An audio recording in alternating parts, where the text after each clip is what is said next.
parole aux associations.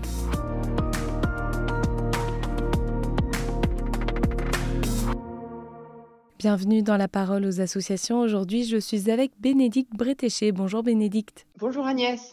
Alors, vous êtes la vice-présidente des associations familiales catholiques et aujourd'hui, vous souhaitez nous parler d'une nouvelle proposition des AFC Jeunes en partenariat avec l'Horacio des anciens scouts d'Europe et à destination des jeunes étudiants et jeunes pros. Est-ce que vous pouvez nous en dire plus ?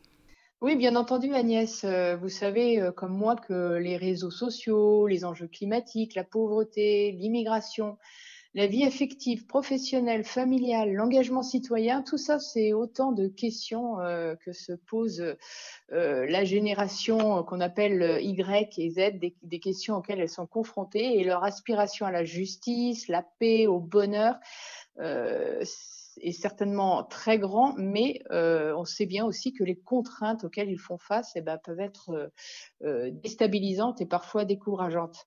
Et les jeunes chrétiens, eux, ne sont pas moins confrontés que les autres au dilemme de leur époque, parce que, justement, ils ont reçu une éducation chrétienne dans une société finalement où les chrétiens sont devenus minoritaires et on voit bien que jeunes ou moins jeunes, on a tous pris conscience que de majoritaires, les chrétiens sont devenus minoritaires et pour autant, on doit continuer à rendre compte de l'espérance qui est en nous à ceux qui nous en demandent raison. Et là, je cite la première lettre de Saint Pierre au chapitre 3.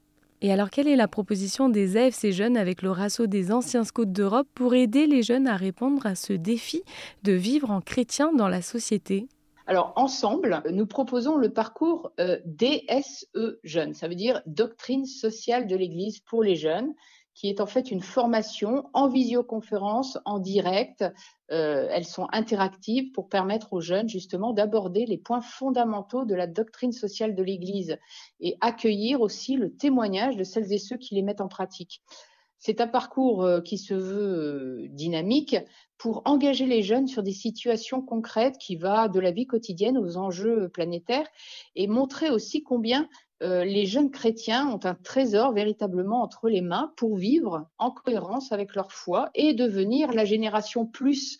Et là, cette fois, c'est le pape Léon XIV devant cette assemblée de presque 6000 jeunes présents au jubilé du monde de l'éducation qui leur donne aussi l'exemple de Saint Pierre Giorgio Frassati, en fait, qui a montré que vivre la doctrine sociale de l'Église au quotidien, c'est à la portée de chacun et certainement pour le bonheur de tous. Pouvez-vous nous donner les grands thèmes de ce parcours ?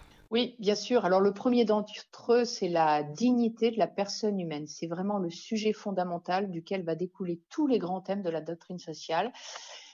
Qui est la personne humaine, les relations hommes-femmes, l'engagement politique et citoyen, la place de l'État, l'écologie intégrale, les enjeux géopolitiques de la doctrine sociale de l'Église, que veut dire être artisan de paix, tout cela, c'est autant de questions abordées par des intervenants, experts et témoins. Et alors, quand est-ce que commence ce parcours ?